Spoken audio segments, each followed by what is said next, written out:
the ideal conclusion would be that GNCTD ought to have control over services subject to exclusion of subjects which are out of its legislative domain.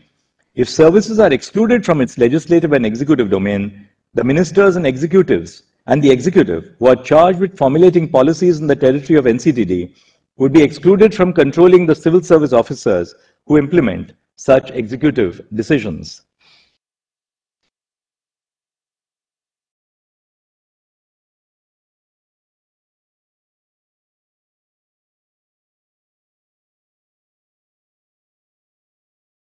The legislative and executive power of NCTD over entry 41 shall not extend over to services related to public order, police and land. However, legislative and executive power over services such as Indian administrative services or joint cadre services, which are relevant for the implementation of policies and the vision of NCTD in terms of day-to-day administration of the region, shall lie with the NCTD. Officers thereunder may be serving in NCTD even if they were not recruited by the NCTD. In such a scenario, it would be relevant to refer as an example to some of the rules which clearly demarcate the control of all India or joint cadre services between the union and the states. NCTD, similar to other states, also represents the representative form of government. The involvement of the Union of India in the administration of NCTD is limited by constitutional provisions, and any further expansion would be contrary to the constitutional scheme of governance.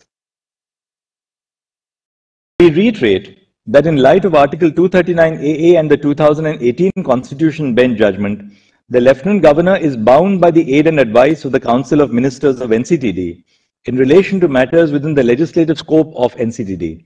As we have held that NCTD has legislative power over services, excluding public order, police and land, under entry 41 in list 2, the Lieutenant Governor shall be bound by the decisions of GNCTD on services as explained above.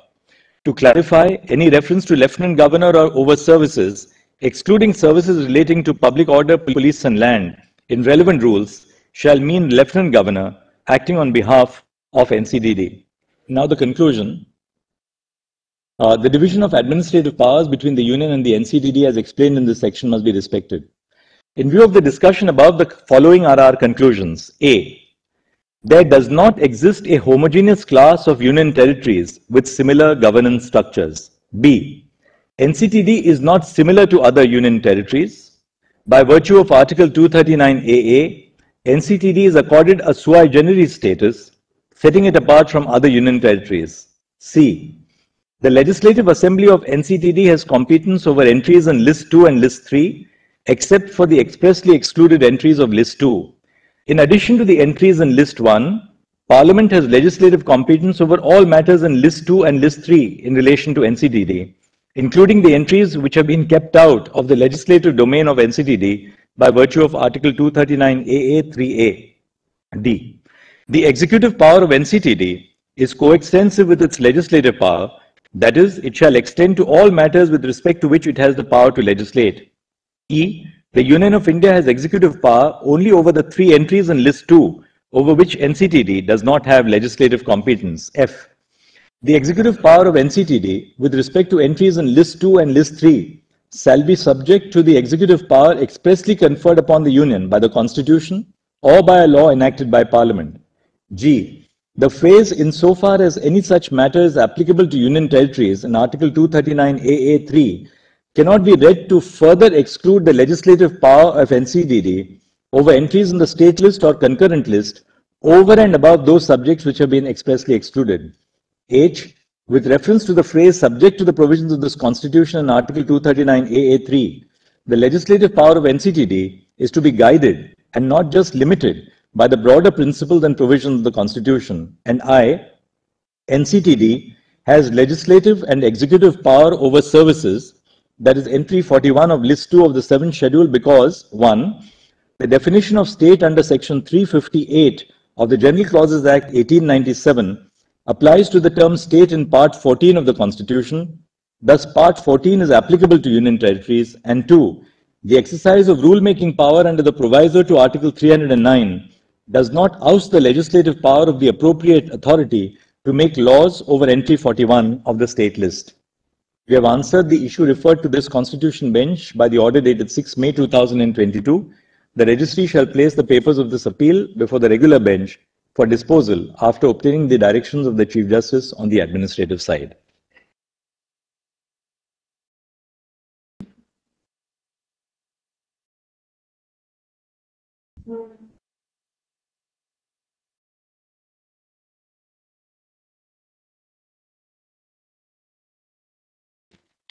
Thank you, sir.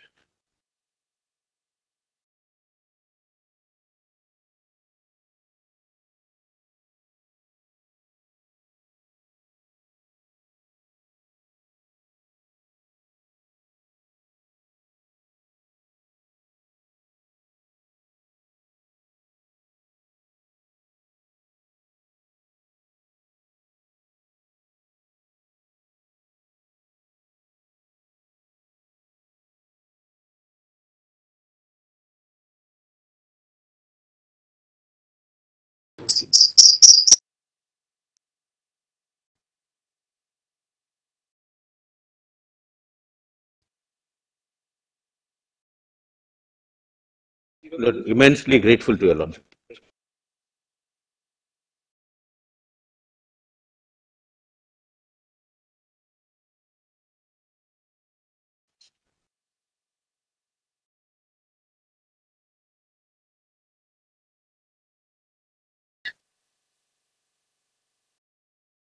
The petitioners have urged that the order of this court dated 27 June 2022 relied on the decision in Madam Rebia to injunct the Deputy Speaker from adjudicating the disqualification petitions. This submission cannot be accepted. Although the parties may have addressed this court on the applicability of Madam Rebia, the order dated 27 June 2022 did not rely on Madam Rebia to injunct the Deputy Speaker from adjudicating the disqualification petitions on the ground that a notice of intention to move a resolution for his removal had been issued. This court instead granted an extension of time to the persons against whom disqualification petitions were filed to file the written submissions in view of the principles of natural justice.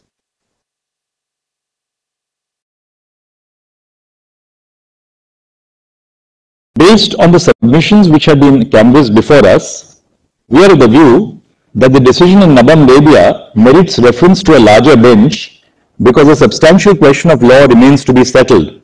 The following are our prima facie reasons for reaching this conclusion. I'll not read out all the reasons for the reference to a larger bench of Madam Rebia, save and except to note one thing.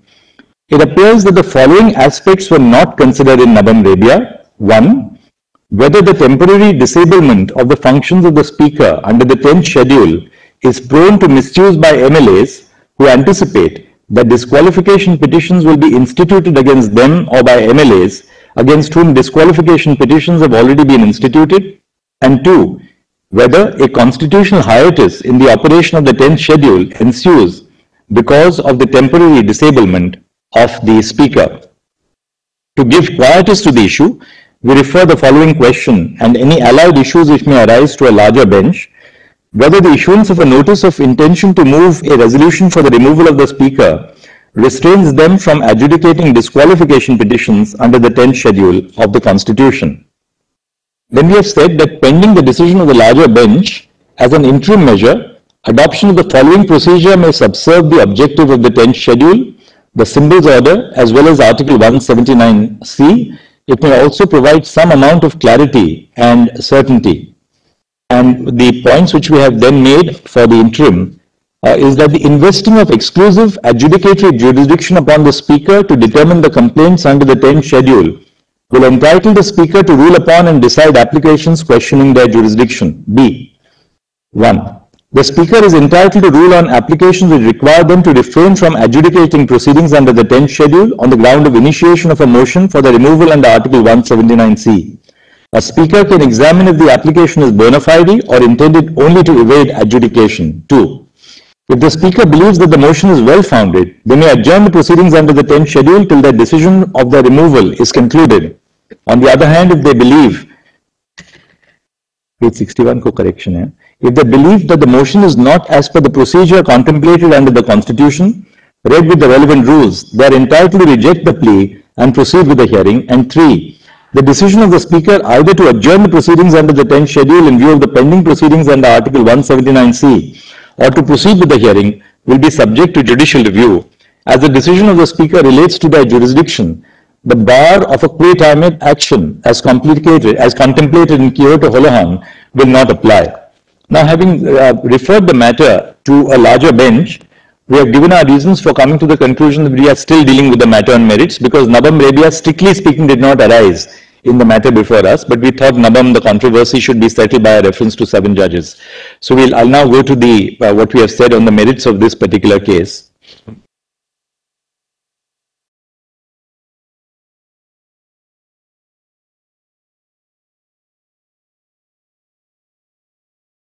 The House of the People and the legislative assemblies of states are constituted of members directly elected by the electorate.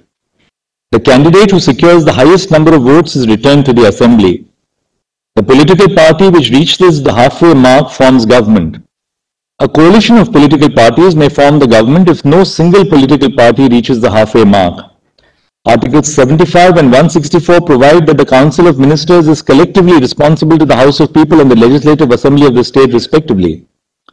The legislators who are directly elected by the people have a duty to hold the executive accountable on the floor of the House.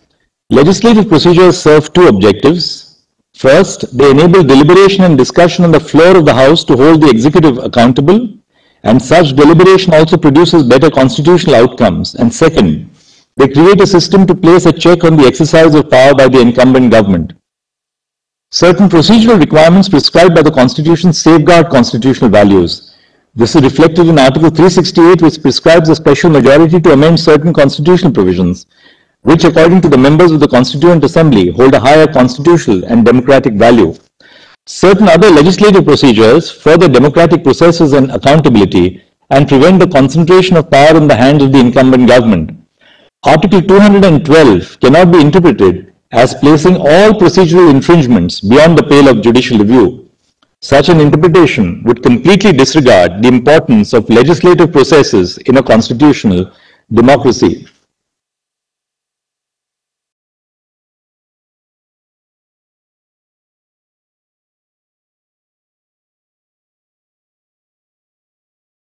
We have dealt with the whip as to whether the whip is really a whip appointed by the legislature party or by the political party.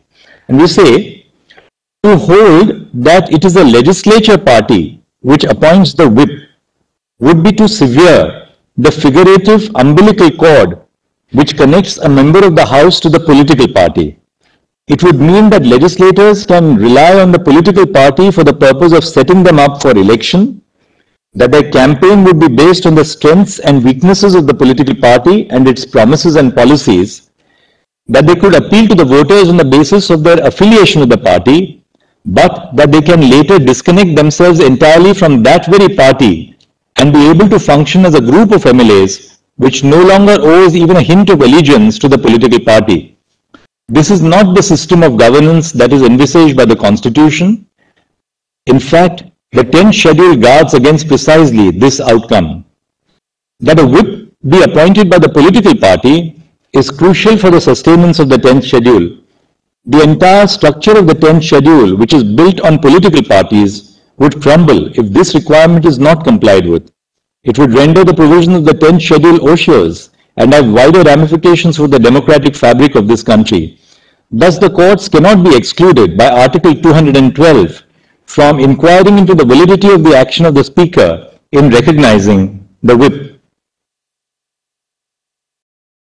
On 25 November 2019, a meeting with the newly elected MLAs belonging to the Shiv Sena was chaired by Mr. Uddhav Thackeray in his capacity as the Shiv Sena President, Party President, Paksh Pramukh.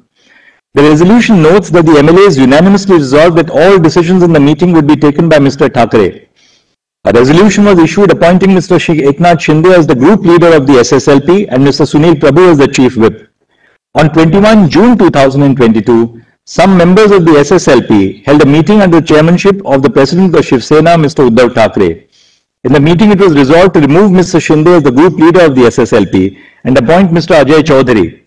The resolution was signed by Mr. Uddhav Thackeray in his capacity as the president of the party on the official letterhead of the office of the SSLP.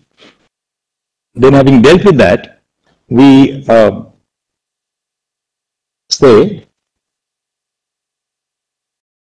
the Speaker was aware of the emergence of two factions in the Legislative Party on 3 July 2022 when he appointed a new whip and a new leader, because the resolution of the respondents specifically mentions that a split had occurred due to prevailing dissatisfaction in some MLAs of the Shiv Sena.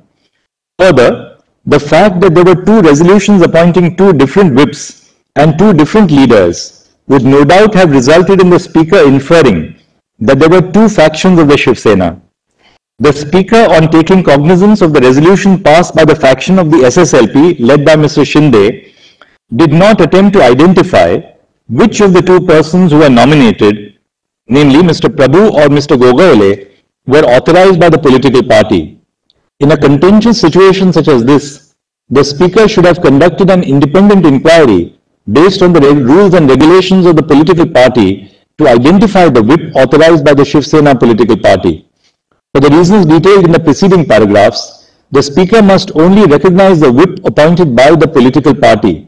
The decision of the Speaker recognizing Mr. Gogoyle as the chief whip of the Shiv Sena is illegal because the recognition was based on the resolution of a faction of the Shiv Sena legislature party without undertaking an exercise to determine if it was the decision of the political party.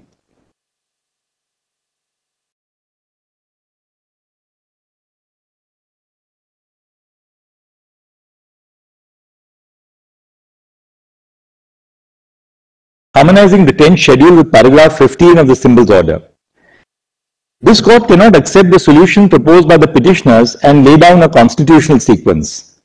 To hold that the Election Commission of India is barred from adjudicating petitions under paragraph 15 of the Symbols Order until the final adjudication of the disqualification petitions under the 10th schedule would be in effect to indefinitely stay the proceedings before the Election Commission of India. This is because an order of the Speaker attains finality only after all avenues for appeal have been exhausted or are barred by the passage of time. The time that it would take for an order of the Speaker to attain finality is uncertain. The Election Commission of India is a constitutionally entrenched institution which is entrusted with the function of superintendence of and control over the electoral process. The ECI, which is a constitutional authority, cannot be prevented from performing its constitutional duties for an indefinite period of time. Proceedings before one constitutional authority cannot be halted in anticipation of the decision of another constitutional authority. In arriving at this decision, it is not necessary for the ECI to rely on the test of majority in the legislature alone. In cases such as the present one, it would be futile to assess which group enjoys a majority in the legislature. Rather, the Election Commission of India must look to other tests in order to reach a conclusion under paragraph 15 of the Symbols Order. The other tests may include an evaluation of the majority in the organizational wings of the political party, an analysis of the provisions of the party constitution, or any other appropriate test. Let me deal with the judgment in Sadiq Ali's case. And having dealt with the judgment, we say the disqualification proceedings before the Speaker cannot be stayed in anticipation of the decision of the ECI. In cases where a petition under paragraph 15 of the Symbols Order is filed after the alleged commission of prohibitory conduct, the decision of the ECI cannot be relied upon by the Speaker for adjudicating disqualification proceedings. If the disqualification petitions are adjudicated based on the decision of the ECI in such cases, the decision of the ECI would have a retrospective effect. This would be contrary to law.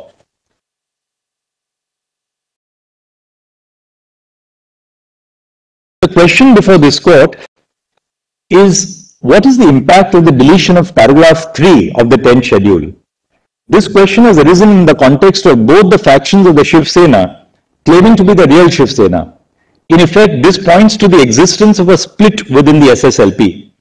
However, no faction or group can argue that they constitute the original political party as a defense against disqualification on the ground of defection. The inevitable consequence of the deletion of paragraph 3 of the 10th schedule is that the defense of a split is no longer available to members who face disqualification proceedings. In cases where a split has occurred in a political party or in a legislative party, members of neither faction may validly raise the defense that they are the political party in the event that each faction files petitions for the disqualification of members of the other faction. The defense sought to be availed of must be found within the 10th schedule as it currently stands. The deletion of paragraph 3 impacts the proceedings under paragraph 2(1)(b) as well. When there are two whips appointed by two or more factions of the political party, the Speaker, as held in the preceding section of the judgment, decides which of the two whips represents the political party. Thus, the adjudication of the Speaker on whether a member must be disqualified under paragraph 2(1)(b) would also depend on the decision of the Speaker recognizing one of the two or more whips. We accordingly answer the question referred to us as noted in paragraph 32F of the judgment.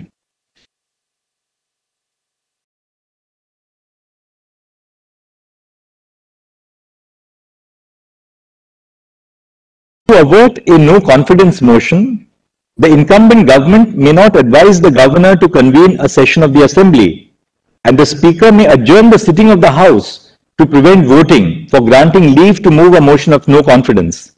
If the Speaker and the government attempt to circumvent a no confidence motion, the governor would be justified in exercising the power under Article 174 without the aid and advice of the Council of Ministers. Now we have dealt with the role of the governor in the present case.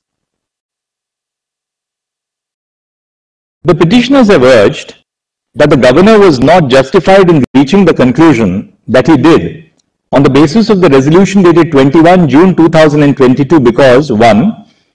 The 34 MLAs belonging to the Shiv Sena did not express their intention to exit the Maha Vikas Aghadi government, and 2. The MLAs who signed the resolution constituted a faction of the SSLP.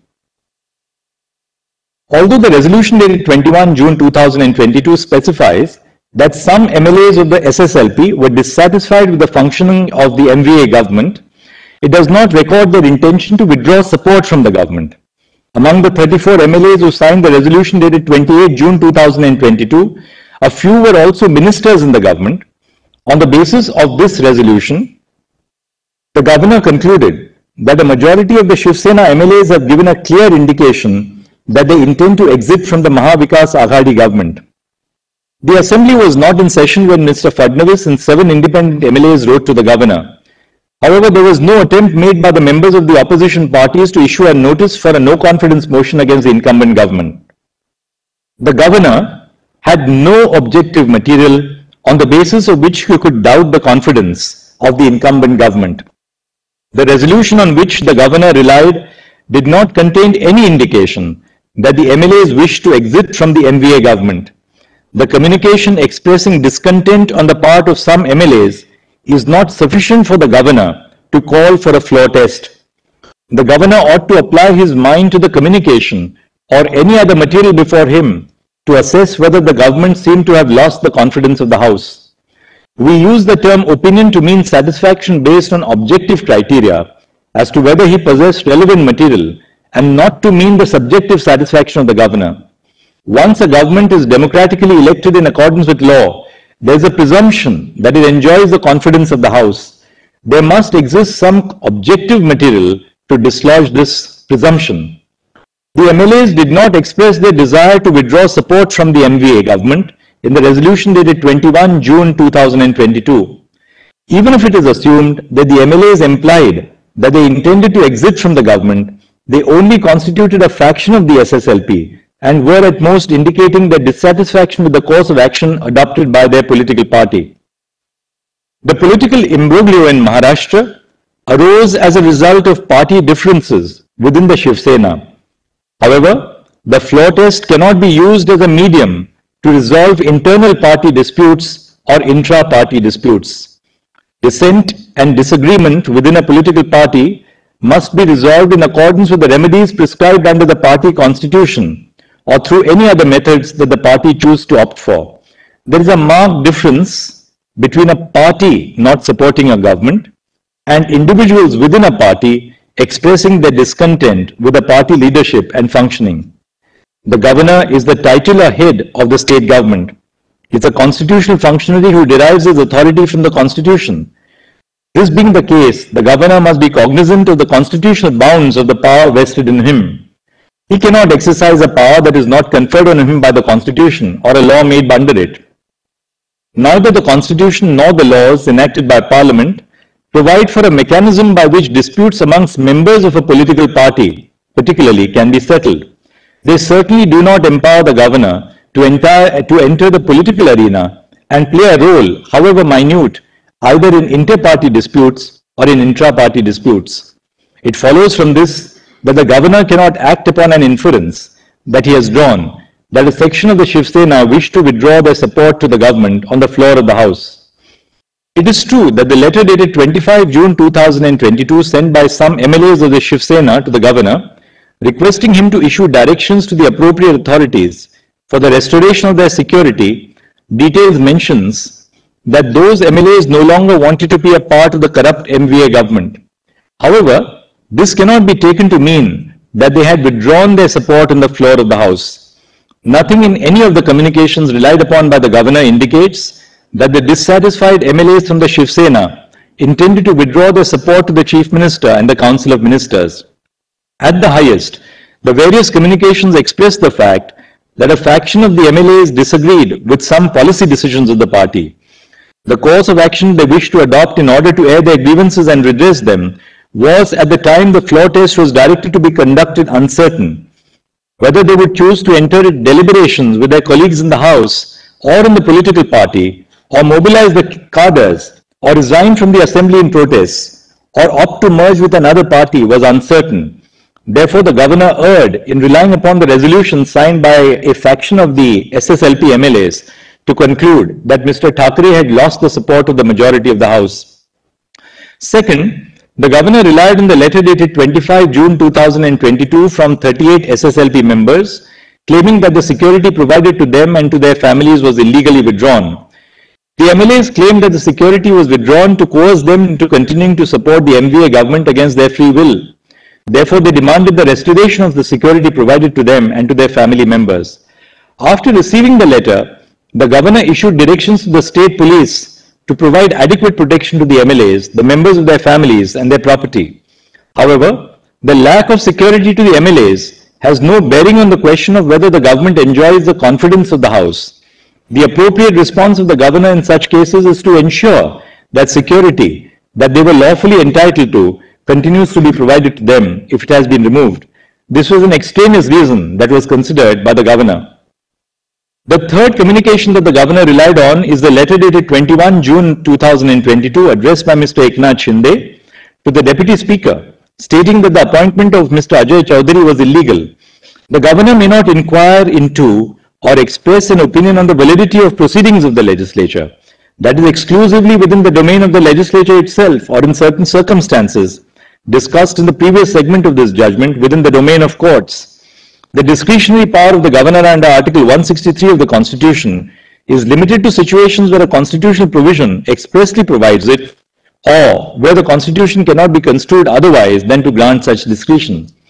Hence, the governor ought not to have relied on the letter dated 21 June 2022. In any event, the contents of the letter did not indicate anything to suggest that the then Chief Minister, Mr. Thackeray, had lost the confidence of the House. Finally, the governor relied on the letters written by Mr. Fadnavis and 7 independent MLAs, calling upon him to direct Mr. Thackeray to prove his majority on the floor of the House. First, both Mr. Fadnavis as well as the 7 MLAs could have well moved a motion of no confidence. Nothing prevented them from doing so. Second, a request by some MLAs for a direction to the Chief Minister to prove his majority does not, taken alone, amount to a relevant and germane reason to call for a floor test. There must be some objective material in addition to a mere request to call for a floor test. In the present case, the governor did not have any objective material before him to indicate that the incumbent government had lost the confidence of the House and that he should call for a floor test. And the exercise of discretion by the governor in this case was not in accordance with law. Now, relief. Relying on Bommai and Nabam Rebia, the petitioners argue that this court has the power to restore the status quo ante and rule that the government with Mr. Thackeray as its chief minister is to be reinstated. However, this argument does not account for the fact that Mr. Thackeray did not face the floor test on 30 June 2022 and submitted his resignation. This court cannot quash a resignation that has been submitted voluntarily. Had Mr. Thackeray refrained from resigning from the post of the chief minister, this court could have considered the grant of the remedy of reinstating the government headed by him. The order of this court dated 29 June 2022 held that the outcome of the trust vote to be conducted on 30 June 2022 shall be subject to the final outcome of this batch of petitions. Since the trust vote was not held, the question of it being subject to the final outcome of these petitions does not, therefore, arise.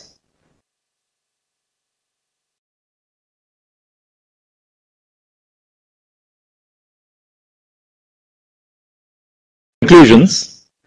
In view of the discussion above, the following are our conclusions. A. The correctness of the decision in Nabam Rebia is referred to a larger bench of 7 judges. B. This court cannot ordinarily adjudicate petitions for disqualification under the 10th schedule in the first instance. There are no extraordinary circumstances in the instant case that warrant the exercise of jurisdiction by this court to adjudicate the disqualification petitions. The Speaker must decide the disqualification petitions within a reasonable period. C. An MLA has the right to participate in the proceedings of the House regardless of the pendency of any petitions for their disqualification. The validity of the proceedings of the House in the interregnum is not subject to the outcome of the disqualification petitions. D. The political party and not the legislature party appoints the whip and the leader of the party in the House. Further, the direction to vote in a particular manner or to abstain from voting is issued by the political party and not the legislature party. The decision of the Speaker, as communicated by the Deputy Secretary to the Maharashtra Legislative Assembly dated 3 July 2022, is contrary to law.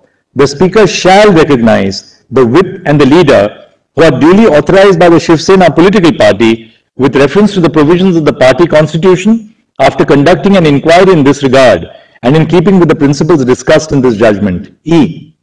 The Speaker and the Election Commission of India are empowered to concurrently adjudicate on the petitions before them under the 10th schedule and under paragraph 15 of the symbols order respectively. F. While adjudicating petitions under paragraph 15 of the symbols order, the ECI may apply a test that is best suited to the facts and circumstances of the case before it. G. The effect of the deletion of paragraph 3 of the 10th schedule is that the defense of a split is no longer available to members facing disqualification proceedings. The Speaker would prima facie determine who the political party is for the purpose of adjudicating disqualification petitions under paragraph 2(1) of the 10th schedule, where 2 or more factions claim to be that political party. H. The Governor was not justified in calling upon Mr. Thackeray to prove his majority on the floor of the House because he did not have reasons based on objective material before him to reach the conclusion that Mr. Thackeray had lost the confidence of the House. However, the status quo ante cannot be restored because Mr. Thackeray did not face the floor test and tendered his resignation.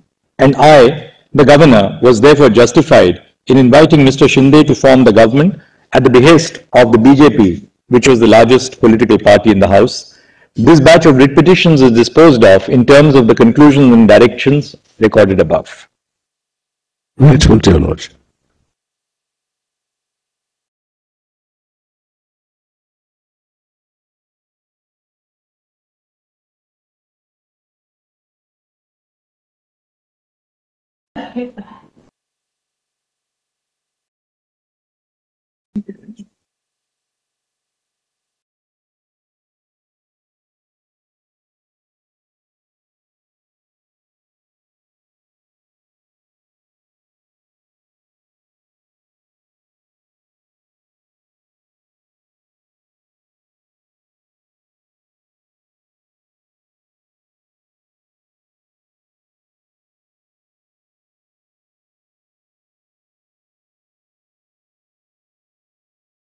Immediately. What a correction. No, no, right, your Lord. Deeply obliged. Thank you for all your assistance. We must thank the members of the bar. Really, You can never write very enough patient response for hearing. this to come. Thank you.